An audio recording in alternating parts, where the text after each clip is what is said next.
Hey everyone, welcome back. Today I'm going to do another full day of eating with some more high protein vegan meal ideas. And I just want to start out by saying that even though, yes, protein is important, I don't restrict my fats or my carbs when they come from whole plant sources, and I would urge you not to be fearful of things like whole grains and legumes just because they're a little bit higher in carbs, or to be afraid and very restrictive of avocados and nuts and seeds just because they're higher in fat. If there's anything I've learned over the past year experimenting a lot with my diet, it really is all about balance. You need all three macronutrient groups to function optimally, to give 110% in your life, at the gym if you work out, to see the results that you want. So I hope that you'll just bear that in mind, and let's get into the recipes. I started off the morning with a big cup of jasmine green tea. I like to add room temperature water after it's done steeping because I just like my drinks lukewarm for some reason.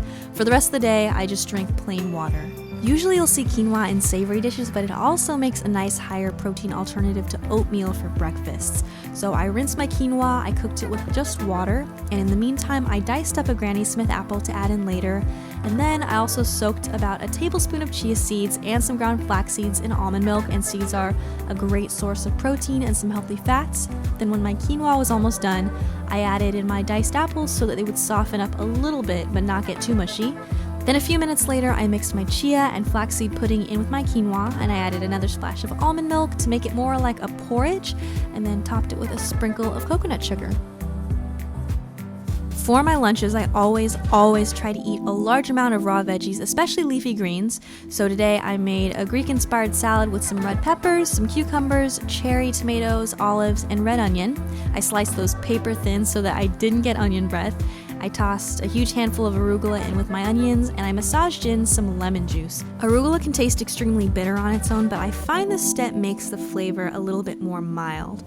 Then I added the rest of my veggies and half a can of chickpeas that I just rinsed and drained, and I made the easiest dressing ever. All you have to do is take a heaping spoonful of hummus, thin it out with a little bit of water, and then add whatever spices you want. I added nutritional yeast and a lot of dill. This is a great hack if you like creamy salad dressings, but you still want to keep your meal nice and light and healthy. I finished mine off with some toasted slivered almonds because I love nuts, especially in salads. For dinner, I made tacos, which usually I have on their own, but today I decided to make some Spanish rice to go on the side. So for that, I added rice, veggie broth, some canned tomatoes, which also had green chilies in them, diced onion, minced garlic, some fajita seasoning, and some frozen corn just for the heck of it. Just threw all of that into my rice cooker, let it do the work for me while I prepped my taco filling. So I sauteed some onions, garlic, and yellow peppers along with the rest of that can of tomatoes with the chilies for about 5 minutes. Then I added some plain green lentils that I had cooked the previous day, as well as some taco seasoning, and this seasoning had some cornstarch. So I waited for the extra liquid to thicken up, and then at the last minute I added in a handful of walnuts that I had soaked for a few hours and chopped up. I really like that the walnuts add some texture because lentils are pretty mushy on their own. Now I assembled my tacos using corn tortillas that I just warmed up in the microwave, some butter lettuce, my lentil filling, tomatoes, avocado, olives, and a squeeze of lemon juice right over the top. And my Spanish rice was done, so I took a fork, fluffed that up, and I served it alongside some fat-free refried black beans. I always have a can of those handy. If you couldn't tell yet, I really like beans.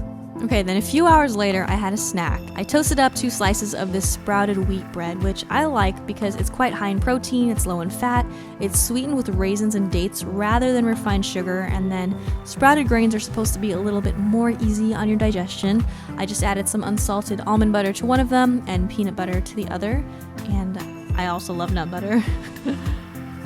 Before bed, I just had my usual vegan probiotic, and that's about it. I hope you enjoyed this video. Subscribe if you'd like to see more like it, and I will see you very soon. Bye!